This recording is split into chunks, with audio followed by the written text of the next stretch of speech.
তুমি কি জানো আজকে তোমার উপরে কে সওয়ার করবে?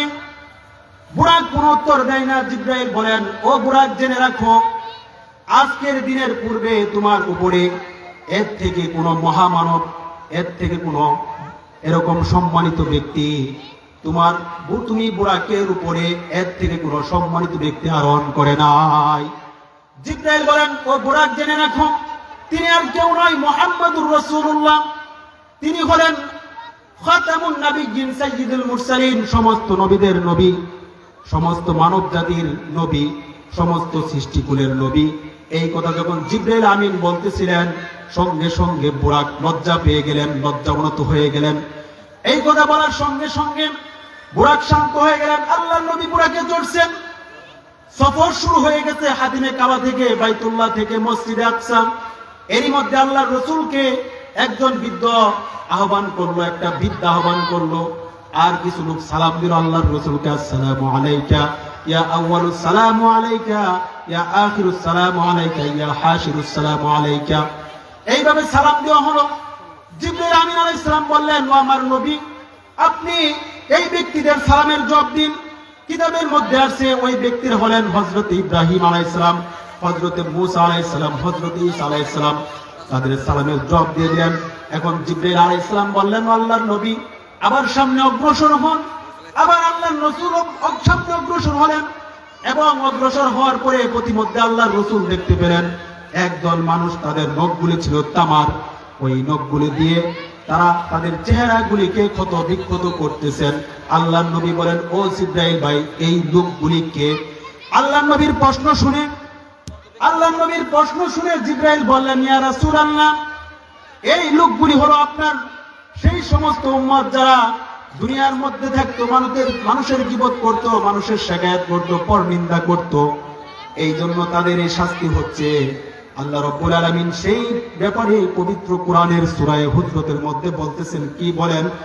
ওয়ালা তাজাসসু ওয়ালা ইয়াগদাব বা'দুকুম বা'দা আয়ুহিব্বু আহাদুকুম আন ইয়াকুলা লাহমা আখিহি মাইতান ফাকারিহতুমুহ।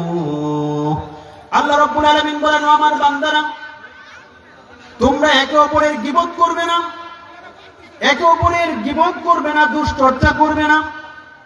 তোমাদের মধ্যে কি এমন কেউ কি আছে যারা তোমাদের মৃত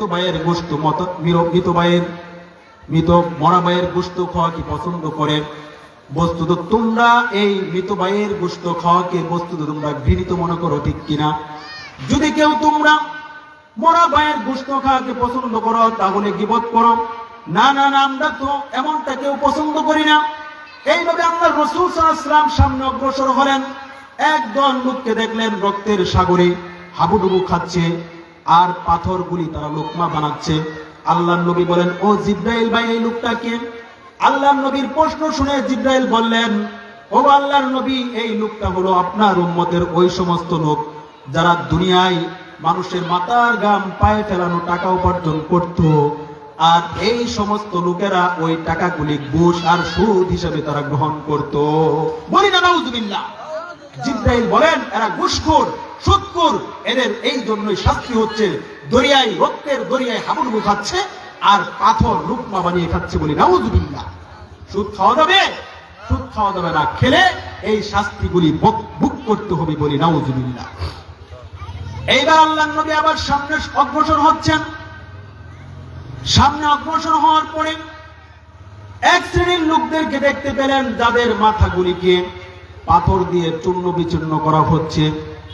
আবার ওই চূর্ণ বিচূর্ণ হয়ে যাওয়ার পরে মাথাগুলি আবার আগের মতো হয়ে যাচ্ছে। জিবরাইল আমিন আলাইহিস সালামকে প্রশ্ন করা হলো, ও জিবরাইল ভাই, এই শ্রেণীর লোকগুলিকে যাদের মাথাগুলি পাথর দিয়ে চূর্ণ বিচূর্ণ করা হচ্ছে, আবার মাথাটা আবার পূর্বের মতো হয়ে যাচ্ছে, এই শ্রেণীর লোকগুলিকে?